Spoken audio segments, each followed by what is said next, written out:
Guys, I was going to get down from the car. The car was locked, like the doors were locked. Hi guys, my name is Naa Koshie Lamptey and you're welcome to my YouTube. Today we are going to do something really emotional. Are you ready for that? Are you ready? Are you ready? Let's go. Guys, so there was this time, yeah, I was on my way to work and then I got to the spot where I had to like pick a taxi. But then there were no taxis at the taxi rank, right? There were no taxis at the time. So the day before that day, it had rained, meaning the taxis wouldn't be parked where they usually park. So I had to like stop. I had to like stop a moving taxi. I had to stop a moving taxi because there were no taxis around at the time. And this is it. If you stop a taxi and it knows that it can't take you to where you're headed, like if there's someone in the back, he will just drive past you. So when this taxi stopped, I felt, oh, okay, he can take me to my destination. All right, guys. So when I actually stopped the car, it stopped, right? And so it means it can take me to wherever I'm headed. So I actually uh, I was because I realized that someone was already in the back. I just reached for the front seat. But just when I opened the door, it had like a duster. It had a duster covering the seat. And then the driver was like, "Oh, I can't sit there. I should actually opt for the back because the rains actually got the seat wet." I'm like, all right, cool. And then I went to sit by the guy in the back. Mind you, he was wearing a coat. I think a blue black coat, if not so black coat. He was wearing that. Over his trousers, he had a waist apron. Oh, this thing is not coming out as I wanted it to come out. Right, my earring. So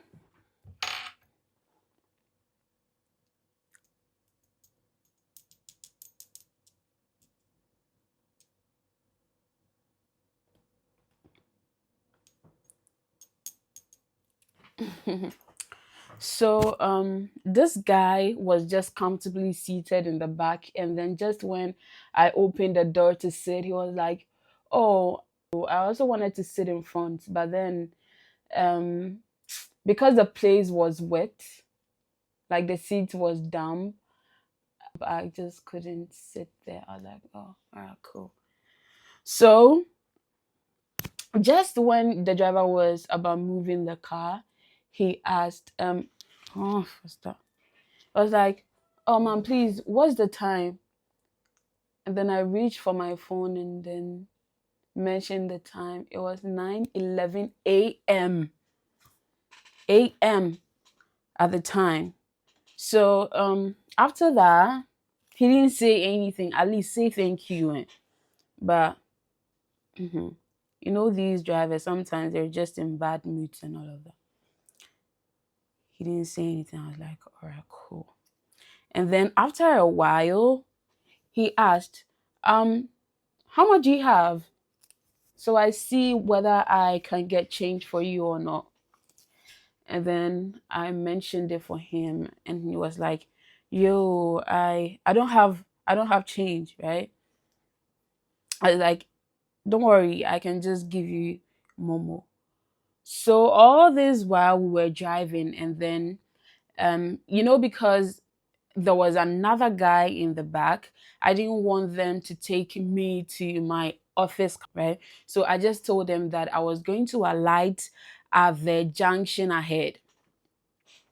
So when we got to the junction, I was taking the guy's number to send him the mobile money, only for the guy in the back to say that, "Oh, driver, don't worry, you can add her bill to mine, and I'm going to sort it out." But I told that guy that, "No, don't worry, I can take care of it." He was like, "I insist." I was like, "All right, cool." Guys, I was going to get down from the car was locked, like the doors were locked. I was like, "Yo, driver, the door." And then he tried opening it. Oh no. I was even trying harder than this driver. And mind you, the window, the glass was actually rolled up. And then the guy in the back, the guy that was sitting by me, was like, "Oh, okay, let me help." So he was also trying to he was making it look like he was also helping, but mind you, this guy wasn't doing that. They opened the door, and I don't know, all of a sudden it was like I was in a very different realm. And I was like, I'm looking for my phone. I reached for my bag. I had two bags at the time. I had a paper bag and then my handbag. I checked the paper bag, which had my phone. It wasn't in there. But I remember when I sat in the car, it was this same phone that I checked for the time for this guy. I checked, my phone wasn't in there. I was like, "Yo, where is my phone?" I was asking them, both of them, like, "Where is my phone?" They were mute. I was like, "Yo, sitting in this car, I had my phone. So why is it that I'm just alighting? I can't find my phone?" And then I told them that, "Look, if I don't see my phone, I'm not getting down." To be honest, right? I just didn't know where this sense of authority came from. I was just talking in a high pitch because one, I was so upset. Two, I just didn't understand why these guys would just take my phone from my bag. I was just being nice to you. You asked of the time, I gave you. Even when you wanted to pay for my bill, I told you I would cover it. So why would you steal from me? This is something I didn't really get. And under normal circumstance, right, I'll just get down without checking my bag for my phone. But this time I wanted to see my phone before getting out of the car. I think this is really turning out well. In the beginning, I just was like, "Oh, I hope this thing turns out well." I don't know whether the camera is doing justice to this wig or not, but then it's really nice in person. Really, really nice in person. So back to the story, right? Hmm. Let me know if you're enjoying this story. So yeah, under normal circumstance, I wouldn't get down to check my bag. But this time, I don't know. Like I mentioned earlier, I don't know this realm that I was. It was more like a trance. I don't know. I don't know. So after a very long conversation, should I say conversation? It was like a monologue because these guys weren't responsive. And it made it look as though it was just this random girl ranting in their car. So I told them, I kept telling them that, "Yo, where is my phone? If you don't get me my phone, I'm not getting down. I'm not getting down. I'm not getting down." So all of a sudden, the driver was like, "You let her have a phone." Yeah, that is what the driver said. And I was just surprised. Like, so all of a sudden the driver said, let her have the phone. And I couldn't just wrap my head around it. Because, see, it means that, one, when they asked of the time, they wanted to see or know whether I had a phone on me or not. Two, when they asked how much I was having in order to see if they could get change for me or not, they wanted to know how much of cash I was having. So all these while is for them to know that, okay, this is someone we can actually get something from or not. Guys, and just when the driver said, let her have her phone, he actually spoke G. All this while, I wasn't speaking G. Like, even the conversation, we didn't even have any conversations. Like, I was just responding in English. Right? So probably they thought, oh, this girl didn't understand Chi.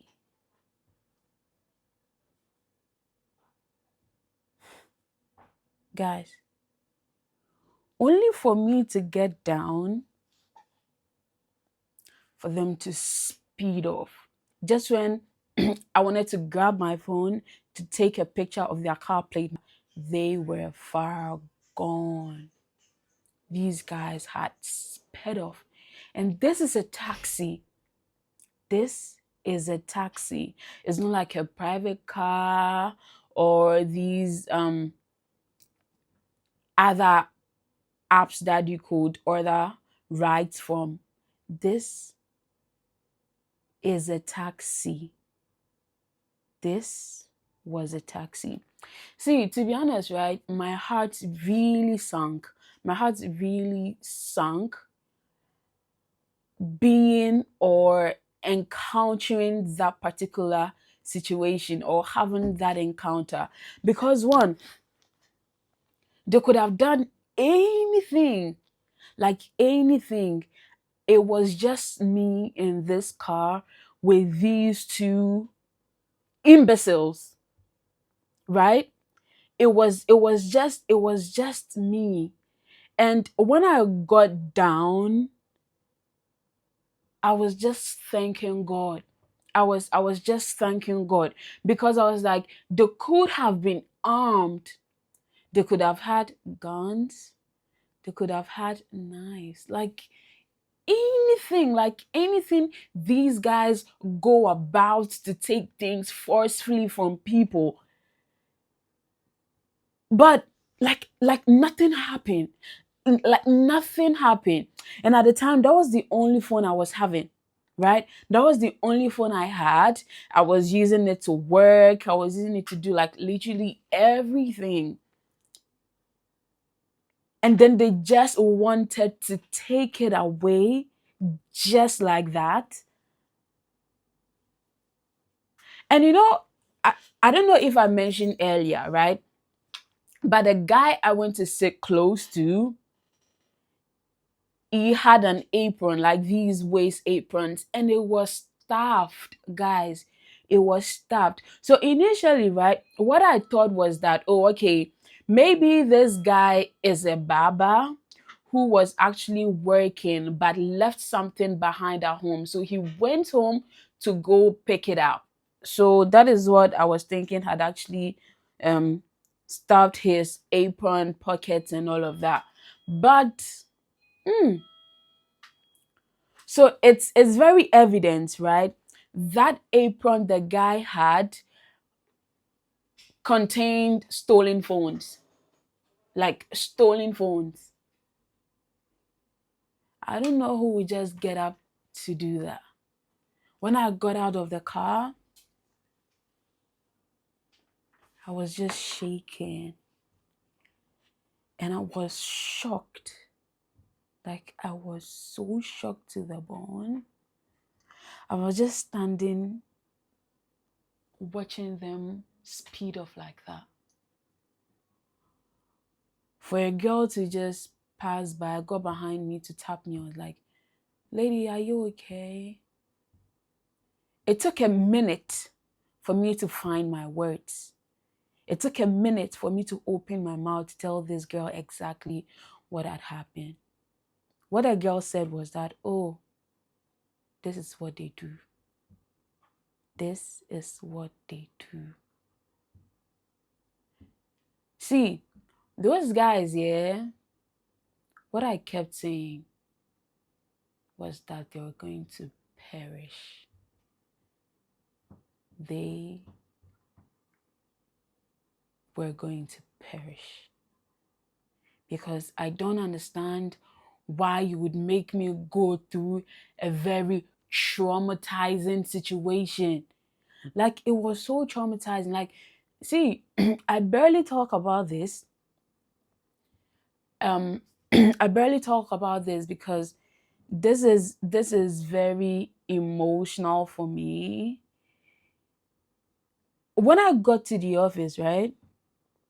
When I, like, from the junction to the office, tears were just rolling down my. When I climbed upstairs, my boss, I said, good morning. I was crying. I was crying. And he had never seen me. He had never seen me in that, he hasn't ever seen me like that before. I was like, Nah, what's wrong? I was just crying. I was just crying. And I was like, you know what? I'll come back. When he came, I'd felt better a bit.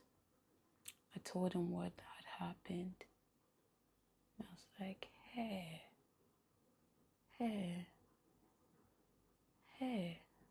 Nah, God has saved you. God has saved you. Because, like you mentioned earlier, there could have been kidnappers. They could have just done the worst. They could have been like the worst people on earth. Because look at this situation. You were even just there with them. It was just you and them. They could have just done the worst. But I'm thankful, so grateful to God that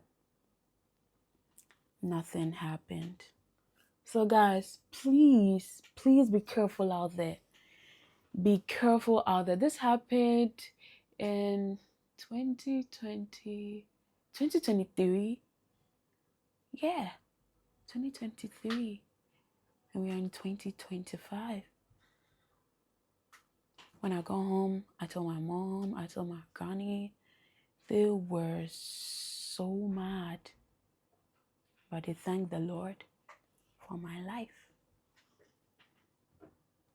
Thank you so much for watching my YouTube. Kindly go ahead, like this video, share, comment.